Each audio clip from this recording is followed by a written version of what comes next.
Parents మెచ్చిన university Sankalchand Patel university Gujarat.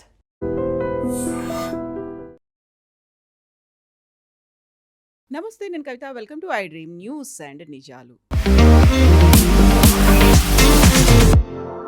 Operation Kagar ఏర్పాటు చేసినప్పుడు గత ఏడాది కేంద్ర మంత్రి అమిత్ షా ఒక మాట అనౌన్స్ చేశారు. 2026 మార్చ్ 31 కల్లా నక్సలైట్లని మేము రూపుమాపుతాము అనేది. ఇక్కడ నక్సలిజం లేకుండా చేస్తామని, త్వరలోనే దానికి ఎండ్ కార్డ్ పడబోతోంది అనేటువంటి మాటలు వినిపిస్తున్నాయి. తాజాగా మావోయిస్ట్ అగ్రనేత దేవ్జీ లొంగుబాటు తర్వాత తెలంగాణలో శాంతియుతంగా మావోయిస్టుల లొంగుబాటు పూర్తయింది అనేటువంటి ఒక మాట కూడా వినిపిస్తోంది. బట్ దీంతో పాటుగా ఆపరేషన్ కగార్ అయినా, ఆపరేషన్ బ్లాక్ ఫారెస్ట్ అయినా విజయవంతంగా సక్సెస్ అయ్యాయి అని చెప్తూ ఉన్నప్పుడు అక్కడే వినిపించేటువంటి కొన్ని మాటలు ఉన్నాయి. మావోయిజాన్ని, నక్సలిజాన్ని మీరు అంతం చేయలేరు, ఒక చోటు నుంచి మెల్లిగా ఇంకొక చోట స్ప్రెడ్ అవుతుంది, ఉద్యమాల్ని మీరు రూపుమాపలేరు అనేటువంటి మాట.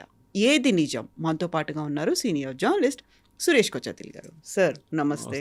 సో మనం ఆపరేషన్ కగార్ గురించి గతంలో మాట్లాడుకున్నప్పుడు ప్రతిసారి దేవ్జీ ఎక్కడున్నాడు, లొంగిపాటు అవుతాడా లేకపోతే ఎన్కౌంటర్లు అవుతాయి, ఇవన్నిటి తర్వాత నిన్న మీడియా ముందుకు వచ్చాడు. ఆయన అనౌన్స్ చేసిన తర్వాత ఇప్పటికి కూడా నేను పోరాటాలు చేస్తూనే ఉంటాను, కాకపోతే ప్రజల మధ్యలో ఉండి ఉద్యమాలు చేస్తాను అనే మాట.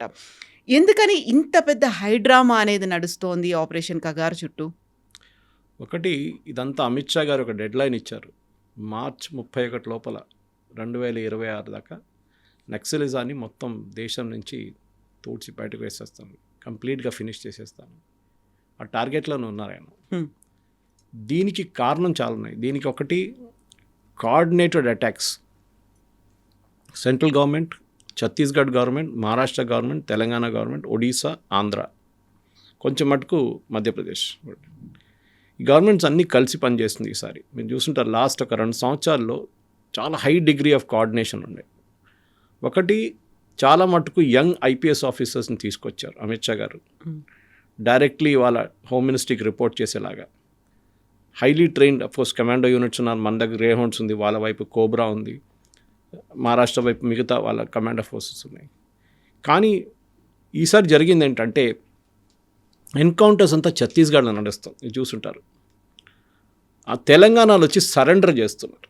సరే, కొంతమంది 60 మంది, దానికన్నా ముందు 200 మంది, బట్ లోవర్ క్యాడర్ వాళ్ళు మహారాష్ట్రలో సరెండర్ చేశారు. గడ్రిచోలిలో ఈవెన్ ఫడ్నవీస్ గారు వచ్చారు దానికి, సరెండర్ సెరమనీకి. కానీ ఇప్పుడు డౌట్ ఎందుకు వస్తుందంటే, తెలంగాణలో వచ్చేందుకు సరెండర్ చేస్తున్నారు వీళ్ళు. ఎక్కడున్నారు అక్కడ ఉండి అక్కడి నుంచి కొట్లాడి, ఎందుకంటే వీళ్ళ దగ్గర ఎప్పుడు వాళ్ళకి స్లోగన్ ఉండే, మేము we will never surrender, we will fight and die అని చెప్పేసి. కానీ ఇప్పుడు సడన్గా స్ట్రాటజీ మారిపోయింది, ఎందుకు అర్థం కావట్లేదు. పాలిటిక్స్కి వచ్చేస్తున్నారు అని డౌట్ ఉంది ఇప్పుడు. అవునా? Direct Seethakka example, from bullet to ballot, చాలా ఎగ్జాంపుల్స్ ఉన్నాయి కదా మన దగ్గర, అట్లాంటి people who have come from that this. కానీ దానికి ఏదైనా పొలిటికల్ పార్టీ వాడుకుంటున్నారా వాళ్ళని, అదొకటి డౌట్ వస్తుంది. సో తెలంగాణ వైపు ఎందుకు ఇంత పెద్ద హై ప్రొఫైల్ సరెండర్ నడుస్తుంది? అది ఛత్తీస్గఢ్లో ఎందుకు జరగలేదు, మహారాష్ట్ర ఎందుకు జరగలేదు? అఫ్కోర్స్ మీరు చెప్పొచ్చు వీళ్ళందరూ తెలంగాణ నుంచి, ఎందుకంటే నక్సలైట్ మూమెంట్లో చాలామంది సీనియర్ లీడర్లు అందరూ అప్పుడు ఉమ్మడి ఆంధ్రప్రదేశ్ కానీ ఇప్పుడున్న తెలంగాణ నుంచే. Even Devji is from Peddapalli. అట్లాంటి పరిస్థితుల్లో నక్సలైట్ మూమెంట్ ఫ్యూచర్ ఏంటి అనేది క్వశ్చన్ వస్తుంది. మీరు చెప్పారు వీళ్ళందరూ ప్రజల నడుమిట్లో ఉండి మేము పోరాటం చేస్తాం అంటే, రేపు పోటీ చేస్తారా? ఎలక్షన్లో పోటీ చేస్తారా? మీరు చంపిన 76 మంది సిఆర్పిఎఫ్ వాళ్ళ ఫ్యామిలీలు, as per legal this one, even today ఒక ఎఫ్ఐఆర్ వేస్తే మిమ్మల్ని అరెస్ట్ చేయొచ్చు. ఆ కేసు ఇంకా ఉంది అక్కడ, ఎక్కడికి వెళ్ళలేదు కేసు అది. Today was speaking to one farmer DGP, ఆయన పేరు తీసుకున్నాను కానీ, farmer DGP of a state, not from Andhra Telangana but Telugu person. ఆయన చెప్పారు నాకు, ఇన్ఫాక్ట్ పొద్దున్న దూరదర్శన్లో ఒక డిబేట్లో కూడా ఈ మాట వచ్చింది, దాట్ ఈ కేసులు ఎక్కడ పోవు. మీరు అనుకుంటారు కేసులు అయిపోయినాయని, కాదు, అక్కడ వాళ్ళ families are demanding a closure. 76 మంది సిఆర్పిఎఫ్ జవాన్ల వాళ్ళ భార్య వాళ్ళు కానీ పిల్లలు కానీ వాళ్ళు డిమాండ్ చేస్తున్నారు జస్టిస్. వీళ్ళు సరెండర్ చేసి వీళ్ళకి ₹1 కోటి యూనియన్ గవర్నమెంట్ ఇస్తారు, 20 లక్షలు స్టేట్ గవర్నమెంట్ ఇస్తారు, మమ్మల్ని ఎవరు కాపాడుకుంటారు అని అడుగుతున్నారు.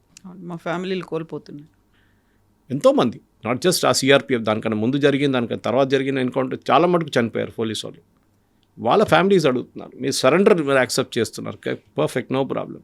కానీ సరెండర్ చేసిన తర్వాత వీళ్ళు రీసెటిల్మెంట్ ఎందుకు చేయాలి, వీళ్ళు జైల్లో ఎందుకు ఉండకూడదు. సో ఇక్కడ డైలమా ఇప్పుడు రాబోతుంది చూడండి. నెక్స్ట్ 1 వీక్ 10 days 1 monthలో ఏం జరగబోతుంది. ఎందుకంటే మన వైపు జరిగిన సీనియర్ పోలీస్ ఆఫీసర్స్ హత్యలంతా చాలా మటుకు అంత సీరియస్గా తీసుకోలేదు. వీళ్ళు ఎక్కడ ఎఫ్ఐఆర్ వైపు వెళ్ళలేదు. ఒకటి వ్యాస్ గారి మర్డర్ లాల్ బహదూర్ స్టేడియంలో జరిగింది, ఉమేష్ చంద్ర హత్య జరిగింది. కానీ దానికి వాళ్ళ ఫ్యామిలీ అడగడమో లేకుంటే వాళ్ళ ఫ్యామిలీ జస్టిస్ చేయడం కానీ ఇప్పుడు ఇవాళ పొద్దున్న నుంచి వినబడుతుంది సిఆర్పిఎఫ్ వాళ్ళ ఫ్యామిలీస్ డిమాండ్ చేస్తున్నారు, వీళ్ళని సరెండర్ చేసి మీరు విఐపి లాగా చూసుకుంటున్నారు, వాళ్ళ వైపు ఎందుకు చర్యలు తీసుకుంటలేరు అని. సరే, ఈ నక్సలిజం మూమెంట్ మనకు అందరికి తెలిసిందే, that it started in Telangana. చాలా మటుకు ఇక్కడి నుంచే మొదలైంది. నేను చదివింది ఉస్మానియా యూనివర్సిటీలో, స్కూల్లో చదివాను. ఉస్మానియా యూనివర్సిటీ స్కూల్ కూడా ఉంది, మోడల్ హై స్కూల్, అక్కడ చదివాను. ఆ టైంలో it was at speak Naxalism movement. అప్పుడే పీడిఎస్యు, ఆర్ఎస్యు వీళ్ళందరూ ఉన్నారు. నేను కాలేజ్ లెవెల్కి వచ్చినప్పుడు వాళ్ళు రిక్రూటర్స్, వాళ్ళు technical recruiters for Naxal movement. చాలా మటుకు ఇట్లాంటి నక్సలిజం లీడర్స్, టాప్ లీడర్స్ అంతా తెలంగాణలో ఇంజనీరింగ్ కాలేజ్ చదువుకోవచ్చిన వాళ్ళు. కవిత గారు వాళ్ళ ఫిలాసఫీ మారిపోయింది. మేము పేదోళ్ళ కోసం పోరాడుతున్నాము, ట్రైబల్స్ కోసం పోరాడుతున్నాము, వాళ్ళ రైట్స్ కోసం పోరాడుతున్నాం అని చెప్పిన వాళ్ళు తర్వాత కాంట్రాక్టర్స్తోని కుమ్మక్కై వాళ్ళ దగ్గర డబ్బులు తీసుకొని వాళ్ళు, నేను అలిగేషన్ డైరెక్ట్గా చేయట్లేదు కానీ చాలా సోర్సెస్తో వచ్చినాయి, వాళ్ళ ఫ్యామిలీస్కి ఆ డబ్బులు పంపించి ఓవర్ గ్రౌండ్ ఉన్న వాళ్ళ ఫ్యామిలీకి పంపించి పొలాలు కొనుక్కున్నారు, ఇల్లు కొనుక్కున్నారు అని ఆరోపణలు ఉన్నాయి. అది నిజమో కాదో మనకు తెలియదు కానీ చాలా మటుకు ఈ డబ్బులే మెయిన్ ప్రాబ్లం. దాంతో ఆయుధాలు కొనుక్కున్నారు. ఆయుధాలు డంప్లు అక్కడెక్కడ ఉంటుంది. కొంతమంది ఎన్కౌంటర్ చేసిన తర్వాత డంప్ ఎక్కడ అని తెలియదు. ఇప్పుడు డబ్బులు దాచిపెట్టారు. కొంచెం సెంట్రల్ కమిషన్ కొంచెం డబ్బులు తీసుకుంటారు, లోవర్ లెవెల్ కార్డర్స్కి మిగతా డబ్బులు ఇచ్చేస్తారు. అది వాళ్ళ ప్రొఫెషనలిజం దాంట్లో మెచ్చుకోవాలి. They are running like a proper state. వాళ్ళ లాజిక్ ఏంటంటే నార్త్ ఈస్ట్లో అదే నడుస్తుంది. మీరు కొన్ని ఏరియాస్లో, నాగా ఏరియాస్కి అంత వెళ్తే ట్యాక్స్ కలెక్ట్ చేస్తారు వాళ్ళు. State with in a state అయిపోయింది అది. అక్కడ వస్తున్న బండి మీద టోల్ కలెక్ట్ చేస్తారు వాళ్ళు. సెంట్రల్ గవర్నమెంట్ అనేది సంబంధం లేదు వాళ్ళకి. కానీ వాళ్ళు ఏమంటారంటే మా ఉద్యమం నడిపించాలంటే డబ్బులు కావాలి, డబ్బులు కావాలంటే ఇట్లాంటి పనులు చేయాల్సి వస్తుంది అనమాట. సో నక్సలిజం ఇక్కడ జరిగిందంటే ఐ థింక్ 2-3 మెయిన్ రీజన్. ఒకటి సోను సరెండర్ ఒకటి ఉండే, that was a turning point. ఎందుకంటే స్ట్రాటజిక్ లెవెల్లో మీరు అక్కడ ఏం నడుస్తుంది అనేది, సెంట్రల్ కమిటీలో పాలిట్ బ్యూరోలో ఏం నడుస్తుంది చాలా మటుకు గవర్నమెంట్కి, పోలీస్కి అక్కడి నుంచి చాలా మటుకు క్లారిటీ వచ్చింది. దాని తర్వాత చూడండి మిగతా అందరూ సరెండర్ చేసుకుంటూ వస్తున్నారు. వీళ్ళందరూ సోను సరెండర్ చేసిన టైంలో ఆయన్ని మీరు వ్యతిరేకంగా చాలా మటుకు ఆరోపణలు చేశారు, మీరు అమ్ముడు పోయారు అది ఇది అని చెప్పేసి. కానీ స్ట్రాటజిక్గా మిస్టేక్ ఎక్కడో జరిగింది మిలిటరీ టర్మ్స్లో. అది గెరిలా వార్ఫేర్ నుంచి ఒక మొబైల్ వార్ఫేర్కి వచ్చిన తప్పు అని చెప్తున్నారు ఇప్పుడు. దాని గురించి కొంచెం మీడియా రిపోర్ట్స్ కూడా వచ్చినాయి. ఏంటి గెరిలా వార్ఫేర్? మనకందరూ తెలిసే మావో చెప్పారు ఒక టైంలో, power flows in the barrel of the gun. కానీ దానికి ఇంకో స్టేట్మెంట్ కూడా ఉంది దాని తర్వాత, ఆ గన్ కంట్రోల్ చేసేది గవర్నమెంట్ ఉండాలని చెప్పి అదొకటి ఉంటుంది. ఎవరి చేతిలో పడితే వాళ్ళ చేతిలో ఉండొద్దు అని చెప్పి. సో నక్సలిజం అనేది ఒక మనకు గెరిలా వార్ఫేర్ తీసుకుంటే బెస్ట్ ఎగ్జాంపుల్ ఇస్ వియట్నాం. ఎంత పెద్ద ఒక యుఎస్ ఆర్మీని చిన్న వణికించిందంట. అండ్ అది ఇట్ వాజ్ అమేజింగ్ థింగ్, దాంట్లో డౌట్ లేదు దాంట్లో. ఎందుకంటే కమిటెడ్ ఫోర్స్ అంటే వాళ్ళు చేయొచ్చు, వాళ్ళు అట్లాంటి ఏమైనా చేయొచ్చు. కానీ మనం చూడాల్సిందంటే why Sukma, why Bijapur, why Kanker, why Gadchiroli, ఎందుకని మనం ఆలోచించాలి. ఎందుకంటే ఈ ఏరియాస్ అంతా ఒకటి ట్రైబల్, నెక్స్ట్ పవర్టీ డ్రివన్. మనకు ఇండిపెండెన్స్ వచ్చినప్పటి నుంచి మనం ఇట్లాంటి ఏరియాస్ని కంప్లీట్గా నెగ్లెక్ట్ చేసాం, దాంట్లో డౌట్ లేదు. ఒక అబ్బాయినో అమ్మాయినో నక్సలిజంలో తీసుకోవాలంటే చాలా ఈజీ. ఇంజనీరింగ్ చేసినావు అంటే మంచిది. ఇంకా వాడి దగ్గర వెళ్ళి చెప్తాను నీకేముంది, నీ దగ్గర ఏముంది, నువ్వు చదువుకున్నా, ఉద్యోగం వచ్చిందా, రాలేదు కదా. అక్కడ చూడు పక్కన కాంట్రాక్టర్ చూడు, 5 అంతస్తుల బిల్డింగ్ కట్టుకున్నాడు, 10 కార్లు ఉన్నాయి, ఇంతమంది పనులు ఉన్నారు ఇంట్లో, కోట్లు ఉన్నాడు, ఫారిన్ హాలిడేస్కి వెళ్తారు. నువ్వేం చేసావు, నీకేం వచ్చింది? దెన్ న్యాచురల్లీ ఆ బ్రెయిన్ వాష్ చేసి తీసుకెళ్ళిపోతారు. కానీ వీళ్ళు చూడండి 30-40 సంవత్సరాలు అడవిలో ఉన్నారు వీళ్ళు. ప్రతిరోజు 12 కిలోమీటర్ 14 కిలోమీటర్లు నడుస్తారు. So life is not easy ఆ టైంలో కూడా. కానీ వీళ్ళది ఏం జరిగిందంటే కవిత గారు over a period of time ఈ స్ట్రాటజీ మార్చిన దాంట్లోనే మేజర్ తప్పు వచ్చింది వీళ్ళకి. ఎస్పెషలీ లాస్ట్ 10 సంవత్సరాలు మీరు చూసుంటారు. ఏ టైంలో కొండపల్లి సీతారామయ్య గారి పీడబ్ల్యూజీ నుంచి తీసుకొచ్చి దాంట్లో సిపిఐ, మావోయిస్ట్ కలిసి అందరు చేసిన దాని ప్రకారం కూడా అక్కడి నుంచి ఒక చేంజ్ ఆఫ్ స్ట్రాటజీ వచ్చింది వీళ్ళ దాంట్లో. చాలా మటుకు సక్సీడ్ అయ్యారు వీళ్ళు. అంటే మీరు ప్రతి ఊరికి వెళ్తే అక్కడ ఉన్న ట్రైబల్స్ వీళ్ళ గురించి పోలీసు వాళ్ళు ఎంత ప్రశ్నించినా కానీ వాళ్ళు మాట్లాడరు. పోలీసు వాళ్ళు భయపడుతుండే ఒక ఏరియాలో ఎంటర్ కావడానికి. లిబరేటెడ్ ఏరియాస్ అని స్టేట్మెంట్ కూడా ఇచ్చారు వాళ్ళు సిపి. ఈ ఏరియాస్ అన్ని దండకారణ్య బెల్ట్లో చాలా మటుకు లిబరేటెడ్ ఏరియాస్ ఉందని చెప్పేసి. కానీ ఏం చూసాను, 160 డిస్టర్బ్ డిస్ట్రిక్ట్స్ నుంచి ఇప్పుడు 6కి తగ్గింది. ఇప్పుడు 6 కూడా 4 అయిపోతుంది. ఇంకా బహుశా మార్చ్ 31 లోపల that will also be declared free. ఎందుకంటే ఇవాళ ఒక స్టేట్మెంట్ వచ్చింది, ఛత్తీస్గఢ్లో 14 మంది నక్సలైట్ సరెండర్ కాబోతున్నారు. దాంట్లో ఒకరు తెలంగాణ నుంచి, మిగతా 13 మంది ఛత్తీస్గఢ్ నుంచి. అంటే చాలు ఛత్తీస్గఢ్ హోమ్ మినిస్టర్కి అపీల్ చేశారు, మమ్మల్ని ఎన్కౌంటర్ చేయకండి, మేము రేడియోలో మాకు అప్రూవల్ ఇచ్చేసేయండి మీరు, మేము వచ్చి సరెండర్ చేసేస్తామని చెప్పి. సో చూడండి, ప్రతి జిల్లాలో ఇప్పుడు I think there's only 1 guy missing now. బిస్రీ అని ఉన్నారు, ఈజ్ మిస్సింగ్. జార్ఖండ్లో ఎక్కడ ఉన్నారు, వాళ్ళని కూడా ఆయన కూడా వేసుకుంటారు పోలీసు వాళ్ళు. Definite, that is also sure. కానీ మనకు సోషల్ ప్రాబ్లంగా చూస్తే, సరే మీరు ఇప్పుడు డెవలప్మెంట్ తీసుకొచ్చారు, సుక్మాకి 70 సంవత్సరాల తర్వాత ఒక బస్సు వచ్చింది, స్కూల్ కడుతున్నారు, హాస్పిటల్ కడుతున్నారు, రోడ్లు వేస్తున్నారు, మొబైల్ టవర్స్ కనెక్ట్ చేస్తున్నారు. ఇదంతా డెవలప్మెంట్. అంతకుముందు వరకు అది జనతన సర్కార్ అని వాళ్ళే రన్ చేసుకుంటూ ఉండేవాళ్ళు. వాళ్ళు మొబైల్ టవర్స్ రావద్దన్నారు, ఎందుకు వస్తే మళ్ళీ వాళ్ళ మీదే దాడి జరుగుతుంది, కమ్యూనికేట్ చేయడానికి చాలా పెద్ద ప్రాబ్లం ఉంటుంది. సో దానికనమాట డెవలప్మెంట్ రాకుండా వాళ్ళు కూడా చూసుకున్నారు నక్సలైట్స్. ఎందుకంటే బస్సు వస్తే మళ్ళీ ఏంటి, వీళ్ళు బయటికి వెళ్తే మళ్ళీ బయట ఉన్న డెవలప్మెంట్ చూస్తారు. మీరు మొన్న కూడా చూసుంటారు, ఈ సరెండర్ చేసిన కొంత సీనియర్ నక్సలైట్ లీడర్స్ని మన తెలంగాణ పోలీస్ హైటెక్ సిటీ అంతా తిప్పారంట. డెవలప్మెంట్ చూడండి, ఇది చూడండి, మీరు అడవిలో ఉన్నారు ఇన్ని సంవత్సరాల నుంచి, ఇప్పుడు పిల్లలకి మేము మీ ఊరు నుంచి వచ్చే పిల్లలు కూడా ఇట్లాంటి ప్లేసెస్లో ఉద్యోగం వస్తుంది, ఇంజనీరింగ్ చేసినా కానీ ఏం చేసినా కానీ. అది దట్ ఈస్ బేసిక్లీ ఒక రివర్స్ బ్రెయిన్ వాషింగ్ అని చెప్పొచ్చు. అది ముందైతే ఉల్టా వెళ్తుండే, ఇప్పుడు ఇటువైపు వచ్చేసి. కానీ ఆ రోజు ఉస్మానియా యూనివర్సిటీలో ఉన్న నక్సలిజం మూమెంట్కి ఇప్పుడున్న ఉస్మానియా యూనివర్సిటీకి ఉన్న నక్సలిజం మూమెంట్కి సంబంధమే లేదు. ఇప్పుడు ఉస్మానియాలో వైపౌట్ అయిపోయారు కంప్లీట్. ఒక టైంలో నల్లమలకి వెళ్ళాలంటే భయపడుతుండే, అక్కడ బ్లూ టార్పోలిన్ వేసుకొని ఎవరైనా ఉంటే పోలీసు వాళ్ళకి డౌట్ వస్తుంది అప్పుడు ఇమీడియట్గా నక్సలైట్స్ వచ్చేసారని. ఆయన ఈ పీస్ టాక్స్ అని పెట్టిన దానికి చాలా క్లియర్గా that is a strategic blunder. ఎందుకంటే రీగ్రూప్ చేసుకున్నారు ఇమీడియట్గా. ఆ రోజు ఆ 10-15 రోజులు ఒక నెల పాటు సీజ్ ఫైర్ పెట్టింది తప్పు. తర్వాత తెలిసింది ఆయనకు కూడా, but it's too late by then. కానీ ఇప్పుడు జరిగింది, అమిత్ షా గారు ఇచ్చిన డెడ్ లైన్ చూడండి, ఎంత స్పెసిఫిక్గా కొడుతున్నారు వీళ్ళని. So that even senior leaders, central committee members కూడా సరెండర్ చేస్తున్నారు ఇప్పుడు. కానీ ముందుకెళ్ళి ఇంకేం జరుగుతుంది, ఇది రీగ్రూప్ అయ్యి మళ్ళీ ఇంకేమైనా రూపంలో వస్తుంది. ఎందుకంటే ఇదే అయిపోతుంది. ఎందుకంటే అక్కడ నుంచి నక్సల్బరీ వెస్ట్ బెంగాల్ నుంచి మన దగ్గరకు వచ్చింది, ఇక్కడ నుంచి మళ్ళీ ఇక్కడ అన్నోన్ ప్లేసెస్లోకి వెళ్ళిపోయి అక్కడ ఏమన్నా స్ప్రెడ్ అవుతుందా అని ఎప్పుడు అందరు అడుగుతుంది. ఇక్కడ ముందు కూడా చాలాసార్లు చెప్పాను, నన్ను చాలామంది అడుగుతారు, సురేష్ గారు వెస్ట్ బెంగాల్లో నక్సల్ బారీలో మొదలైన నక్సలిజం ఇప్పుడు అక్కడ లేదే.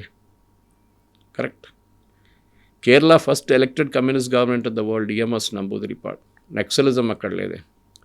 దానికి కారణాలు ఉన్నాయి. వెస్ట్ బెంగాల్ అండ్ కేరళ ఆ టైంలో కమ్యూనిస్ట్ వాళ్ళు రూల్ చేస్తుండే. ఆ టైంలో వాళ్ళు ల్యాండ్ రిఫార్మ్స్ తీసుకొచ్చారు. దీనికి బేసిక్ కారణం అది. అక్కడి నుంచే మొదలవుతుంది అన్ని ప్రాబ్లమ్స్.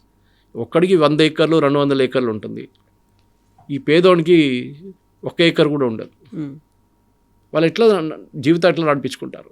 సరే భూదాన్ మూమెంట్ తీసుకొచ్చారు, ఆచార్య వినోబావే అదంతా చేశారు బాగానే, కానీ అది ఒక లిమిట్ నుంచి బయటకు వెళ్ళలేదు. అది ఉన్న భూదాన్ ల్యాండ్లో కొట్టేశారు మన వాళ్ళు ఇక్కడ హైదరాబాద్ పక్కన. ఈ పరిస్థితుల్లో land reforms was the crucial factor కేరళలో. వెస్ట్ బెంగాల్లో కూడా Jyoti Basu government bought in land reforms. దాంతో నక్సలిజం మొత్తం అక్కడి నుంచి అవుట్ అయిపోయింది. వాళ్ళ మెయిన్ ప్లాంక్ ఏముండంటే డెవలప్మెంట్ లేదు. మీరు చూడండి, మీకు పొలాలు లేవు, ఒకడికి 100 ఏకర్లు, మీకు 1 ఏకర్ కూడా లేదు. So what you me life ఏంటని చెప్పేసి. కానీ ఇప్పుడు వచ్చిన ఆ రొమాంటిసిజం ఉంది చూడండి, నక్సలిజంది ఒక టైంలో ఉండే. ఓకే, ఆ షేగవర్ ఆ టీషర్ట్ వేసుకోవడమా, లేకుంటే మావో పోస్టర్లు పెట్టడం, ఇదంతా పోయింది ఇప్పుడు. Now it's question of survival. So వీళ్ళకి కూడా అర్థమైపోయింది, మేము ఉంటే అడవిలో ఎక్కువ రోజులు ఉండాలి. ఎందుకంటే మీరు ఒక సెంట్రల్ కమిటీ మెంబర్ని అప్రోచ్ కావాలంటే ఆ టైంలో నాకు గుర్తుంది, చాలామంది జర్నలిస్ట్ ఇంటర్వ్యూ చేయడానికి వెళ్తుండే వీళ్ళని. వాళ్ళని ఒక ప్లేస్కి తీసుకెళ్ళి అక్కడి నుంచి మొత్తం కట్టేసి కళ్ళని కట్టేసి 15-20 కిలోమీటర్ 30 కిలోమీటర్ నడిపించి 2 బండ్లు 3 బండ్లు చేంజ్ చేసి లాస్ట్ కలుస్తారు వీళ్ళని. కానీ సెంట్రల్ కమిటీ మెంబర్స్ కూడా ఇప్పుడు 15, 50 నుంచి 22 నుంచి 4 వచ్చేస్తారు. ఈ 4 కూడా వేసుకుంటారు కొన్ని రోజుల్లో. వాళ్ళు కూడా సరెండర్ అవుతారు మోస్ట్లీ. కాకపోతే వాళ్ళని ఎన్కౌంటర్ చేసేస్తారు. ఫ్యూచర్ ఏంటి? మీరు అడిగిన ప్రశ్న అదే. ఎగ్జాక్ట్లీ. ఇప్పుడు సరెండర్ అవుతారు, లేకపోతే ఎన్కౌంటర్ చేస్తారు అంటే బెదిరించి మరి భయపెట్టి, లేదు మీరు సరెండర్ కాకపోతే మీ ప్రాణాలు తీస్తాము అంత డైరెక్ట్గా చెప్పడం. ఇప్పటిదాకా మనకు మానవ హక్కులు, ఇలాంటి పౌర హక్కులు అనేవి ఉన్నాయి కదా, అలా ఎలా చేస్తారు? వాళ్ళు కూడా they are fighting for a reason. వాళ్ళు ఇంతకాలం చేస్తూ వచ్చారు కదా, మీకెందుకు ఇంత రాజ్యం ఇంత అహంకారంతో ఎందుకు చేస్తోంది అనేది?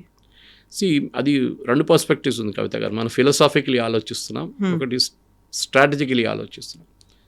There is a state which is Indian government, ఇక్కడ నక్సలిజం, నడిమిట ప్రజలు. వీళ్ళ కోసం ఏంటంటే వీళ్ళు ఫైట్ చేస్తున్న ఈ ట్రైబల్స్ కోసం, ఒక పోర్షన్ వాళ్ళ కోసం. మీకు సౌకర్యాలు గవర్నమెంట్ కల్పిస్తలేదు, మిమ్మల్ని చూసుకుంటలేరు. అండ్ అక్కడ ఉన్నటువంటి ప్రకృతిని ధ్వంసం చేస్తున్నారు. మీరు డెవలప్మెంట్ మైనింగ్ చేస్తున్నారని. సరే, మన అరకు వైపు ఉండొచ్చు, ఒరిస్సా వైపు ఉండొచ్చు, జార్ఖండ్ వైపు ఉండొచ్చు, మైనింగ్ కరెక్ట్. వాళ్ళు to a certain extent correct. కానీ దాంట్లో సెక్యూరిటీ ఫోర్స్ని చంపడం ఎందుకండి? Because security forces represent the state. మనం మళ్ళీ ఆ సిఆర్పిఎఫ్ ఇన్సిడెంట్ గురించి మాట్లాడుతున్నాం. అదే రోజు చంపిన రోజు నెక్స్ట్ డే జేఎన్యూలో పండుగ చేసుకున్నారు అక్కడున్న నక్సలైట్స్. ఏది 76 మంది చనిపోయిన దాన్ని సెలబ్రేట్ చేసుకున్నారు. పెద్ద చాలా మంది కోపం వచ్చిందని, డెఫినెట్గా కోపం వస్తుంది. తో పోలీస్ వైపు నుంచి చూస్తే వాళ్ళు స్టేట్ని రిప్రజెంట్ చేస్తున్నారు. వాళ్ళకి లా అండ్ ఆర్డర్ని మెయింటైన్ చేయాల్సి వస్తుంది. వాళ్ళ దాంట్లో కూడా సీనియర్, నేను చెప్పాను కదా, వ్యాస్ గారు కానీ ఉమేష్ చంద్ర, వీళ్ళందరూ చనిపోయారు. చాలామంది చనిపోయారు అట్లాంటి ఎస్పీలు, చాలా మటుకు. ఈవెన్ లీడర్స్, పొలిటికల్ లీడర్స్, మన ఫార్మర్ స్పీకర్ అండ్ యంగ్స్టర్ చంపేశారు ఆయన్ని. అట్లాంటి చాలామంది ఉన్నారు. ఈవెన్ మన మాధవరెడ్డి గారు ఆలమ్న టీము ఆయన. సో దట్ ఎంటైర్ థింగ్ ఒక స్టేట్ వర్సెస్ నక్సలైట్స్ అని వచ్చేసింది. అది క్లాస్ ఎనిమీ, వీళ్ళ కాన్సెప్ట్ అదే కదా. నేను వాళ్ళ థియరీ క్లాస్కి వెళ్తే ఇదే నేర్పిస్తారు. క్లాస్ ఎనిమీ బూర్జువా, వాని చంపాలి అంతే. So that is represented by security forces. So మన వైపు నుంచి సెక్యూరిటీ ఫోర్సెస్కి ఫ్రీ హ్యాండ్ ఇవ్వలేదు చాలా సంవత్సరాల నుంచి. కంప్లీట్ మధ్యప్రదేశ్ కాంగ్రెస్ పార్టీని వైపౌట్ చేశారు వీళ్ళు, విద్యాచరణ్ శుక్లాతో సహా. అప్పుడు ఎందుకు చేయలేదు కాంగ్రెస్ వాళ్ళు? మన్మోహన్ సింగ్ గవర్నమెంట్లో మన్మోహన్ సింగే చెప్పారు the biggest threat, internal threat is Naxalites. కానీ మీరు ఎందుకు ఏం చేయలేదు ఆ టైంలో? ఎందుకంటే వీళ్ళకి భయం ఉండే. ఒకటి, చేస్తే మా రిప్రజెంటేటివ్స్ మీద దాడి చేస్తారా, మా కాంగ్రెస్ లీడర్ని ఉండనిస్తారా, చాలా కాంట్రవర్సీస్ ఉన్నాయి దాంట్లో. కానీ అమిత్ షా గారు ఒక డిసిషన్ తీసుకున్నారు, yes we're going to finish it up once for all. అది వాళ్ళ స్ట్రాటజిక్ డైరెక్షన్ ఉండొచ్చు. బీజేపీకి నక్సలైట్స్కి ఎప్పుడు ఒక రిలేషన్షిప్ లేకుండే. చాలా మటుకు ఇక్కడ కాంగ్రెస్ వాళ్ళు చేసుకున్నారు, కానీ అక్కడ అది లేకుండా సరెండర్ పాలసీ ఉంది ఇప్పుడు కూడా తెలంగాణలో. బీజేపీ వచ్చిన తర్వాత ఈ గివ్ ఎ ఫ్రీ హ్యాండ్. నేను చెప్పినట్లు ఒక యంగ్ ఐపీఎస్ ఆఫీసర్స్ తీసుకొచ్చారు, టార్గెట్ ఇచ్చేశారు, you have to do it, మీకు ఏం కావాలంటే చెప్పండి ఇస్తాను. ఎందుకంటే నక్సలిజంని కొట్టడానికి 2 ఆయుధాలు ఉన్నాయి మెయిన్గా. ఒకటి human intelligence, next technical intelligence. Human intelligence అంటే ఏం లేదు, డబ్బులు విపరీతంగా ఖర్చు పెట్టి అక్కడున్న ఎవరెవరు వీళ్ళతో తోడున్నారో వాళ్ళని కొనుక్కోవడం. ఒకసారి వాళ్ళ దగ్గర నుంచి ఇన్ఫర్మేషన్ వస్తే ఎన్కౌంటర్ చేయడం. ఎన్కౌంటర్ చేయగానే మన వరవరరావు గారు, హరగోపాల్ గారు వాళ్ళు వెళ్తారు, అక్కడ వెళ్ళి ప్రొటెస్ట్ చేస్తారు, హైకోర్టుకి వెళ్తారు, పోస్ట్మార్టం చేయించమంటారు. ఒక వారం తర్వాత అందరు మర్చిపోతారు. ఇదే ఒక సైకిల్ రిపీట్ అవుతుంది. కానీ ఈ సైకిల్ ఎక్కడో ఒక ప్లేస్లో బ్రేక్ చేయాలంటే ఆ తప్పు జరిగింది సెంట్రల్ మిలిటరీ కమిషన్ది, shifting from guerrilla warfare to open warfare. Open వార్ఫేర్లో న్యాచురల్లీ మీరు ఎక్స్పోజ్ అయిపోతారు, న్యాచురలీగా. అన్లెస్ మీరు థిక్ అని అడవి లోపల ఉంటేనే మీకు అడ్వాంటేజ్ ఉంటుంది. కానీ మీరు ఒక రోడ్ పక్కన ఉన్న దాని నుంచి మీరు ఫైరింగ్ చేస్తారు, అదే జరుగుతుంది కదా మోస్ట్లీ. మైండ్ బ్లాస్ట్ చేసిన తర్వాత ఫైరింగ్ ఉంటుంది. కానీ ఆ స్ట్రాటజీ తీసుకొచ్చిన తప్పని వీళ్ళ పాలిట్ బ్యూరో అడ్మిట్ చేశారు. మళ్ళీ 2024లో మేము తిరిగి గరిలాకి అనగానే ఇట్స్ టూ లేట్, అయిపోయింది, ఫినిష్, మ్యాటర్ ఎండ్స్. సెకండ్ ఏంటంటే కవిత గారు, గ్రౌండ్ లెవెల్ రిక్రూట్మెంట్ లేదు. ఫస్ట్ మీరు ఒక సెంట్రల్ కమిటీ మెంబర్ని అప్రోచ్ కావాలంటే 3 సర్కిల్స్ ఉంటాయి వాళ్ళకి. ఒక సర్కిల్ బాడీ గార్డ్స్, దాని తర్వాత అవుటర్ లేయర్, అవుటర్ డిఫెన్స్, అక్కడి నుంచి 2 కిలోమీటర్ల దూరం వెళ్తే నెక్స్ట్ 1, దాని తర్వాత నెక్స్ట్ 1. కానీ ఇప్పుడు ఈ లాస్ట్కి లేదు, నడిమిట్లో కూడా లేదు. ఇప్పుడు చూడండి, మన సరెండర్ చేసిన 24 మందితో సరెండర్ చేస్తున్నారు, విచ్ ఇస్ నథింగ్. అంత సీనియర్ లెవెల్లో ఉన్న మనుషులు ఎక్కడ పోయారు వీళ్ళందరూ? చాలామంది సరెండర్ చేశారు. మీరు చూడండి, బస్తర్ వైపు కానీ గద్దిర్చోలి వైపు 600 మంది సరెండర్ చేశారు. వీళ్ళందరూ లోవర్ లెవెల్ కార్డర్స్, ట్రైబల్ ఏరియా నుంచి ట్రైబల్స్ని తీసుకుంటారు వీళ్ళు. వాళ్ళకి మోటివేషన్ లేదు, ఇప్పుడు డబ్బులు రావట్లేదు, వాళ్ళ బతుకు డేంజర్, వాళ్ళు చూస్తున్నారు ఎన్కౌంటర్ చనిపోతే మాకేమొస్తుందని. డబ్బులు రావట్లేదు అనుకున్నప్పుడు ఇప్పుడు దేవ్జీ కంటే ముందు సరెండర్ అయినటువంటి టాప్ లీడర్స్ చెప్పిన మాట, కిలోల కొద్దీ మేము బంగారం వాళ్ళకే ఇచ్చేసాము, ఆ తర్వాత కోట్ల డబ్బు కూడా ఉంది, వాటిని రిటర్న్ చేసే మేము సరెండర్ అవ్వడానికి వచ్చామని. అంత డబ్బు అంత బంగారం ఇప్పుడైతే వాళ్ళతో పాటుగా వస్తున్నప్పుడు వాళ్ళ టీంను తీసుకొస్తున్నారు, కొన్ని మారణాయుధాలని పట్టుకొస్తున్నారు. దెన్ వాట్ అబౌట్ ఆ డంపింగ్ అవన్నీ ఏం చేస్తారు, ఎక్కడ ఉంటాయి? Big question. ఎందుకంటే చాలా మటుకు ఆరోపణలు ఎక్కడి నుంచి వచ్చింది చెప్పాను చూడండి. నేను ఈ మిస్యూజ్ ఆఫ్ మనీ గురించి కూడా వీళ్ళ నడిమిట్లో ఒక పెద్ద ప్రాబ్లం ఉండే. ఎందుకంటే వీళ్ళకు ఒక డిసిప్లిన్ ఉంది, మీరు ఏదైనా మెచ్చుకోవాలి, డిసిప్లిన్ ఉంది వాళ్ళ దాంట్లో. సో డిసిప్లిన్ని వైలేట్ చేసినప్పుడే ప్రాబ్లమ్స్ అంతా వస్తుంది. In fact I think Sonu surrender చేసినప్పుడు వెపన్స్ అక్కడ పెట్టేసి వెళ్ళిపోమని చెప్పారు. Don't take the weapons with you అని చెప్పారు సరెండర్ టైంలో. యూజువల్లీ వీళ్ళు వెపన్స్తోనే సరెండర్ చేస్తారు. కానీ ఇప్పుడు జరిగిన సరెండర్లు చూడండి, చాలా మటుకు లోవర్ లెవెల్ క్యాడర్స్ దగ్గర వెపన్స్ ఉంటుంది, వాళ్ళ దగ్గర senior committee, central committee members weapons carry చేయరు యూజువల్లీ. కానీ మీరు అడిగిన ప్రశ్నకి ఆ బంగారం ఎక్కడ పోయిందంటే ఇప్పుడు కూడా $1 బిలియన్ క్వశ్చన్. డంప్స్ ఎక్కడ ఉంది అది తెలియదు ఇప్పుడు. చాలా మటుకు డంప్స్ ఎన్కౌంటర్ అయిన తర్వాత ఎన్కౌంటర్ అయిన మనిషికి వానితో వెళ్ళిపోయింది అనమాట డంప్స్ అంతా. వాళ్ళ నాలెడ్జ్లో ఉండే ఎక్కడ ఉందని. వీళ్ళు ఎప్పుడూ ఒకరికొకరికి కనెక్షన్ మెయింటైన్ చేసుకోరు, చాలా క్లియర్ అది. ఎందుకంటే దాన్ని ఒకరిని పట్టుకుంటే నెక్స్ట్ పొజిషన్ ఎక్కడ తెలుస్తుంది ఈజీగా. వాని naturally third degree method use చేస్తే చెప్పేస్తాడు ఎక్కడ ఉందనేది. కానీ ఇప్పుడు మీరు అడిగిన ప్రశ్నకి అదొక పెద్ద ప్రశ్న. నెక్స్ట్ మళ్ళీ ఇది రాకుండా చూసడానికి అది ఇంకా పెద్ద ఒక ఛాలెంజ్ కవిత. ఎందుకంటే ఇంకా కొత్త రూపంలో తయారై వస్తుంది అది. And that is going to be a big question. గవర్నమెంట్కి డెవలప్మెంట్ మైనింగ్, రెస్పాన్సిబుల్ మైనింగ్ చేయాలి, ఇర్రెస్పాన్సిబుల్ మైనింగ్ కాదు. అరకు వైపు కానివ్వండి, ఇటు ఒరిస్సాల కాలంది అటువైపు, ఛత్తీస్గఢ్లో కూడా ఉంది చాలా మటుకు. Mining should be very very responsible mining. ఎందుకంటే అక్కడే ఈ ప్రాబ్లం అంతా స్టార్ట్ అవుతుంది మళ్ళీ కొత్తగా. ఎందుకంటే పాత సిస్టంలో మీకు కాకతీయ యూనివర్సిటీ కానీ ఉస్మానియా యూనివర్సిటీ నుంచి ఫీడర్స్ ఉండే, మీకు రెగ్యులర్ రిక్రూట్మెంట్ ఉండే. ఇప్పుడు ఆ రిక్రూట్మెంట్ మొత్తం ఆగిపోయింది. నాకు ఇప్పుడు కూడా గుర్తుంది, చదువుకున్న టైంలో ఒకరోజు రామ్నగర్ దగ్గర మా జమోస్మానియా ఇల్లు, అక్కడి నుంచి రామ్నగర్ దగ్గర నిలబడి మాట్లాడుతున్నాం మా ఫ్రెండ్స్ అందరూ. ఒక సండే రోజు సడన్గా ఒక పోలీస్ వ్యాన్ వచ్చింది, అన్మార్క్డ్ వ్యాన్. ఒక 5 మంది దిగారు ప్లెయిన్ క్లోత్స్ వల్ల, ఒక ఫ్లాట్కి పైకి వెళ్ళారు, 5 పిల్లల్ని పట్టుకొచ్చారు కిందకి. మేము చూస్తూనే ఉన్నాం. ఏం జరిగిందంటే మాకు కూడా surprise, with in matter of seconds ఇదంతా జరిగింది. తర్వాత తెలిసిందంటే దేవర్ కొరియర్స్. వీళ్ళు ఏం చేస్తారు, కాలేజ్ పిల్లల్ని వాడుకుంటారు నక్సలైట్స్. వీళ్ళు ఎక్కడి నుంచి మెసేజ్ ఇంకో ప్లేస్కి పంపించడానికి న్యాచురల్లీ వాళ్ళని వాడుకుంటారు. ఆ చైన్ మీరు బ్రేక్ చేశారనుకోండి, then you will get to know who is where అనేది. అది ఉండేది మనకు, అది కూడా పోయిన తర్వాత. సో వీళ్ళది ఏంటంటే గ్రౌండ్ లెవెల్ నుంచి మొత్తం సపోర్ట్ పోయింది వీళ్ళది. ఇంకోటి ఈ సెక్యూరిటీ ఫోర్స్ని చెప్పడం, ఈవెన్ ట్రైబల్స్ని చెప్పారు చాలామంది చంపారు. లాజిక్ ఏంటంటే వాళ్ళు పోలీస్ ఇన్ఫార్మర్స్ అయిపోయారు, అది ఇదని చెప్పి వాళ్ళని చంపారు.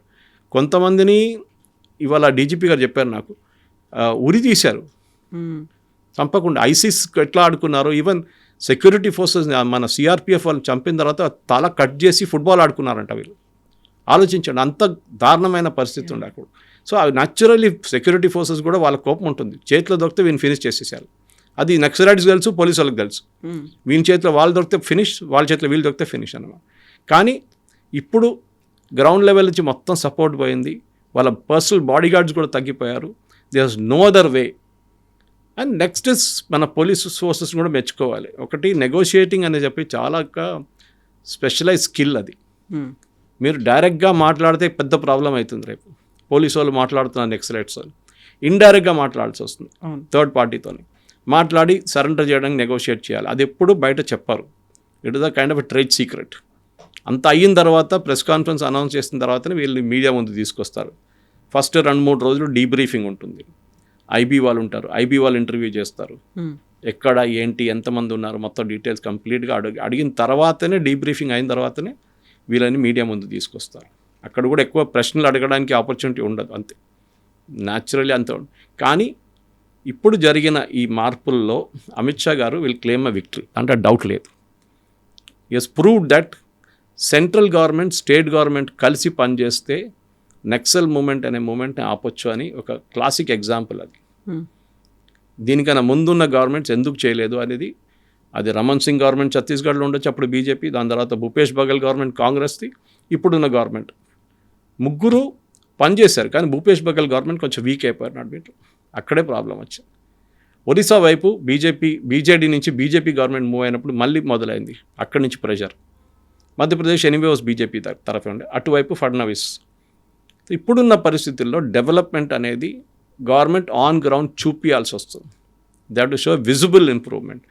ఆదివాసీ పిల్లలు నాకు ఇప్పుడు కూడా గుర్తుంది, మేము ఇక్కడ నల్లమల వైపు క్యాంపులు చేస్తున్నప్పుడు, మెడికల్ క్యాంపులు అని చేస్తున్నప్పుడు అక్కడ ఉన్న ట్రైబల్స్, మన చెంచు ట్రైబల్స్, వాళ్ళు ఆర్చరీలో ఎక్స్పర్ట్స్, వాళ్ళు చాలా బాగుంటుంది. సో ఈ ఆర్చరీ ఫౌండేషన్ ఆఫ్ తెలంగాణ ఏం చేశారంటే, అప్పుడు ఉమ్మడి ఆంధ్రప్రదేశ్ ఉండే తెలంగాణ ఫౌండేషన్, తెలంగాణ వాళ్ళు వీళ్ళ కోసం కాంపిటీషన్ ఆర్గనైజ్ చేశారు ఈ మెడికల్ క్యాంప్తో సహా.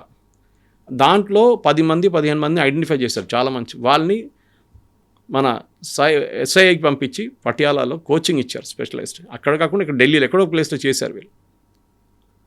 That is important. వాళ్ళని ఆ టాలెంట్ యూజ్ చేసుకుంటే ట్రైబల్స్ వాళ్ళు బయటికి ఎక్కువ రారు, ట్రైబల్స్ ఇట్లా. కానీ వాళ్ళ ఆర్చరీ వాళ్ళకొక లింబారామ్ తీసుకోండి, నేషనల్ లెవెల్ ఛాంపియన్ ఉండి, ఇవాళ international level. Lot of people like that వాళ్ళు ట్రైబల్ బ్యాక్గ్రౌండ్ నుంచి వస్తారు వాళ్ళు. ఇది చేయాలన్నమాట. వాళ్ళకున్న స్కిల్స్ మనం వాడుకో. నల్లమలకి వెళ్తే మీరు ఆ నల్లమల పక్కన మెయిన్ ఏరియా మన్ననూరు క్రాస్ చేసి కొంచెం ముందు వెళ్ళగానే గుడి పక్కన, గుడి నుంచి ముందుకెళ్ళి అక్కడ సున్నిపెంట అనుకుంటా, అక్కడ దగ్గరే ఒక షాప్ ఉంది వీళ్ళది, గిరిజన్ కార్పొరేషన్ సోప్ అమ్ముతుంది. ఇప్పుడు ఉందో లేదో తెలియదు, I'm talking of 6-7 years ago. Soap, tribal gum అమ్ముతారు, ట్రైబల్ అమ్ముతారు, ఈ సోప్ నట్స్ అమ్ముతారు, హనీ ఉంటుంది. See this is where it has to come from. వాళ్ళకు ఒక ఉపాధి ఉంటేనే వాళ్ళు దాని మీద బతకొచ్చు. వీళ్ళని ఎక్స్ప్లాయిట్ చేస్తుండే ఈ మర్చెంట్స్. సోప్ నట్స్ తీసుకొస్తే చిల్లర డబ్బులు ఇస్తారు, మళ్ళీ మార్కెట్లో దానికన్నా 100 సార్లు ఎక్కువ రేట్లో అమ్ముకుంటారు. గిరిజన్ కార్పొరేషన్ కూడా it has failed, there is no doubt about it. వాళ్ళు కూడా సరిగా పనిచేయట్లేదు. సో వీళ్ళని ఇప్పుడు నెక్స్ట్ లెవెల్కి తీసుకురావాలంటే డెవలప్మెంట్లో ఒకటి మీరు వాళ్ళకొక ఎంప్లాయ్మెంట్ సోర్స్ చూపించాల్సి వస్తుంది. రెండవది వాళ్ళ పిల్లలకి చదువు చెప్పాల్సి వస్తుంది. మూడవది హౌసింగ్. ఇప్పుడు లీడర్లకు ఒకటి ₹1 ఇచ్చి మాకేమి ఇచ్చారని అడిగే ఇప్పుడు వస్తుంది చూడండి, నెక్స్ట్ అది అక్విజిషన్ వస్తుంది. ₹1 ఇస్తున్నారు సెంట్రల్ కమిటీ మెంబర్కి, మాకేమి ఇచ్చారు, మేము కూడా పోరాటం చేశాం కదా అంటారు. That is going with the point. కానీ ఇప్పుడు కూడా మెయిన్ లీడర్స్ ఎక్కడున్నారో తెలియదు, గణపతి ఎక్కడున్నారో తెలియదు, రామకృష్ణ చనిపోయారని చెప్తున్నారు. వీ డోంట్ నో వెస్ట్, ఆయన నేపాల్లో ఉన్నారు అంటున్నారు గణపతి. చూద్దాం whether government of India will demand his return. కానీ this is the body blow అని చెప్పొచ్చు, ఇంగ్లీష్లో అంటారు, కంప్లీట్ బాడీ బ్లో. ఇప్పుడు జరిగింది, లాస్ట్ 3 రోజులు జరిగింది. ఇంకా బహుశా ఒక వారం 10 రోజులు ఇంకా కొన్ని సరెండర్ జరగబోతుంది. మార్చి 31 అనేది ఉంది, ఇంకా టైం ఉంది, ఇంకో టైం ఉంది. సో డెఫినెట్గా ఐ థింక్ ఒక మార్పు అయితే వస్తుంది కవిత గారు. కానీ ఆ పాత సిస్టమ్కి నెక్సలిజం ఎప్పుడు తిరిగి వెళ్ళదు. అది ఓవర్. దట్ ఆ రొమాంటిసైజం, అన్నలు వస్తున్నారు, వాళ్ళకి బియ్యం ఇవ్వాలి, వాళ్ళకి చింతపండు ఇవ్వాలి, అన్ని ట్రైబల్స్ దగ్గర నుంచే తీసుకెళ్తుండే వీళ్ళు. అదంతా ఇప్పుడు బంద్ అయిపోయింది. 40 సంవత్సరాలు అంటే కమిట్మెంట్ అండి, absolute commitment, no doubt about it. మీరు 40 సంవత్సరాలు చిన్నప్పటి నుంచి మీ అడవిలో ఉండి రోజు 15-16 కిలోమీటర్లు ట్రావెల్ చేయడం, ప్రతిరోజు టెన్షన్లో ఉంటారు, ఎప్పుడు పోలీస్ ఎన్కౌంటర్ చేస్తారు. This is a great, that is a commitment, మెచ్చుకోవాలి. కానీ ఆ కమిట్మెంట్ ఎక్కడో దారి తప్పిపోయింది. అది ఇప్పుడు కొంతమంది కూడా ఎక్కడెక్కడో వెళ్ళిపోయారు, వాళ్ళందరూ ఎక్కడున్నారో కూడా తెలియదు అనుకున్నప్పుడు మళ్ళీ వాళ్ళే చెప్తున్నటువంటి ఒక మాట, మీరు మమ్మల్ని రూపుమాపలేరు, ఉద్యమాన్ని ఆపేయలేరు అని. సో వాళ్ళు ఎక్కడికి వెళ్తారో, ఎక్కడి నుంచి ఎటు తేలుతారో, అది మళ్ళీ ఎలాంటి రూపం మార్చుకుంటోందో ఇదొక థ్రెట్ కూడా ఉంది కదా. ఇంగ్లీష్లో ఒక సేయింగ్ ఉంది, 18 సంవత్సరాల్లో మీరు కమ్యూనిస్ట్ కాకపోతే ఎప్పటికీ కాలేరు, మీరు something is wrong with your heart. 30 సంవత్సరాలు మీరు కమ్యూనిస్ట్గా ఉండిపోతే then something is wrong with your brain. అంటే కమ్యూనిజం అనేది ఇనిషియల్ ఫిలాసఫీలో నేను చెప్పాను చూడండి, షేక్ బాబురా టీషర్ట్స్ వేసుకొని తిరగడము, ఆ రోజుల్లో ఉస్మానియా యూనివర్సిటీలో పెద్ద ఇది వాళ్ళ పోరాటము, వాళ్ళ ప్రొసెస్. అప్పుడు ఏబీవీపీ లేకుండా ఎస్ఎఫ్ఐ లేకుండా, దాని తర్వాత కదా వాళ్ళందరూ వచ్చారు. ఆ రొమాంటిసిజం అని చూడండి, అది పోయింది కంప్లీట్గా. Now it's a question of practical survival. Lower level cadre recruitment లేకుండా అక్కడి నుంచి నక్సలిజం మూమెంట్ మొత్తం దెబ్బతిన్నది. టాప్ లీడర్షిప్ ఉండి ఒక్కటే నడిపిలేరు కదా, ఆర్మీలో కూడా జవాన్లు కావాలి కదా. Only GOC command, brigadier, lieutenant colonel ఉంటే నడవదు. You need people down the ranks. ఆ కమిట్మెంట్ 60s, 90s, 2000 దాకా వచ్చిన కమిట్మెంట్ ఇప్పుడు పోయింది మొత్తం. ఇప్పుడు అందరూ మెటీరియలిస్టిక్ అయిపోయారు. పిల్లలు కూడా నేనెందుకు అడవిలో వెళ్ళి ఉండడం, అక్కడ మేము ఇక్కడ వెళ్ళి పని చేసుకుంటాం హైదరాబాద్లో వెళ్ళి, అదే జరుగుతుంది ఇప్పుడు. And I think one way it is good. కానీ ఈ ట్రైబల్స్ని వీళ్ళు వెళ్ళిపోయారని చెప్పి ఇంకా ఎక్స్ప్లాయిట్ చేయకండి. అది దట్స్ అ బిగ్ తప్పు వీళ్ళు చేయబోతుంది. గవర్నమెంట్ ఈ గిరిజన్ కార్పొరేషన్ కానీ వీళ్ళందరూ రీవైటలైజ్ చేసి ట్రైబల్స్ని వాళ్ళకి హక్కులు, వాళ్ళకి కావాల్సిన హక్కులు ఇచ్చి దెన్ డోంట్ ఇంటర్ఫియర్ ఆల్సో. అక్కడ వెళ్ళి మీరు పెద్ద పెద్ద ఫ్యాక్టరీలు పెట్టకండి, వాళ్ళ రెస్ట్రిక్టెడ్ ఏరియా ఉంటుంది, అక్కడ వాళ్ళని ఉండేయండి, వాళ్ళ వే ఆఫ్ లైఫ్ ఉంటుంది సపరేట్గా. మా ఫ్రెండ్ ఒకరు ఉన్నారు మైసూర్లో, ఛాయన్ అని చెప్పి she runs a very big honey factory, nectar fresh అని చెప్పి, మైసూర్ హైవే పక్కన. ఆమె వీళ్ళతో పనిచేస్తున్నారు నక్సలైట్తో. కర్ణాటకలో ఉన్న ఈ Okay. ట్రైబల్స్ని నక్సలైట్స్ మూవ్మెంట్కి వెళ్లకుండా ఉండడానికి ఆమె చేసిన కృషి చాలా ఉంది. సింపుల్ ఎగ్జాంపుల్ ఇస్తాను కాబట్టి, హనీ కలెక్ట్ చేసినప్పుడు అన్నిటికంటే పెద్ద ప్రాసెస్, హనీ రేటు తగ్గడానికి కారణం ఏంటంటే క్యాన్ తీసుకెళ్తారు చూడండి హనీ కలెక్ట్ చేయడానికి, అది వీళ్ళు కడగరు, క్లీన్గా మెయింటైన్ చేయరు, అదే వాడుకుంటారు. ఆ ప్రాసెస్ నేర్పియాలి. సో CFTRI వీళ్ళందరూ కలిసి they taught them the process. Each time దాన్ని స్టెరిలైజ్ చేసి Quality క్లీన్ చేసి తీసుకొస్తే మీకు క్వాలిటీ ఎక్కువ అవుతుంది, మీకు వచ్చే ఆదాయం ఎక్కువ అవుతుంది. అది చేయాలన్నమాట. సోప్ నట్స్ తీసుకొస్తారు, దాన్ని ఏం చేస్తారు, ఎండ్ ప్రోడక్ట్ ఏంటి, దాన్ని గవర్నమెంట్కి ఇవ్వడం కాదు, మీ వైపు నుంచి కూడా చిన్న ఒక SME పెట్టుకోండి అక్కడ నల్లమల్లని. That will be the ideal development. అది పోలీసు వాళ్ళ వైపు నుంచి కూడా చేస్తే బాగుంటుంది, ఎందుకంటే వాళ్ళకి వీళ్ళతో కాంటాక్ట్ చాలా బాగుంటుంది. బ్యూరోక్రసీ అంత బాగా పనిచేయరు ఎప్పుడు. They should do it. I think ఇప్పుడున్న DGP గారు కానీ, శివధర్ రెడ్డి కానీ, మీరు ఎవరైనా కానివ్వండి, they should take up this as a initiative, ఒక CSR ఇనిషియేటివ్ లాగా తీసుకోవాలన్నమాట. దాంతో ట్రైబల్స్ని కూడా మీరు వీళ్ళందరూ తప్పుదారి పెట్టించారు, వాళ్ళని అందరూ రిటర్న్ తీసుకురావచ్చు. Yes, అండి. Thank you so much. Thank you very much. Thank you. And for more videos, Please subscribe to iDream. Please subscribe to iDream. Please subscribe iDream. And please subscribe to iDream. For more videos, subscribe to iDream. please like, share and subscribe to the channel. Congratulations, iDream. subscribe to iDream. Subscribe to iDream. So subscribe to iDream Media. iDream ki iDream team andarki huge congratulations. Please subscribe iDream Media. Please subscribe to iDream. Subscribe iDream. Please subscribe to iDream. iDream అంటే నా కళల ఛానల్ను subscribe చేసుకున్న నోరు తిరుగుతలేదు, మీరైతే గంట గుర్తు కొట్టండి. For more such videos, please subscribe to iDream. Subscribe to iDream. Please subscribe to iDream. Please subscribe iDream Media. Please do subscribe to iDream. Please subscribe to iDream Media. For best entertainment and information, please subscribe iDream. And don't forget to subscribe to iDream.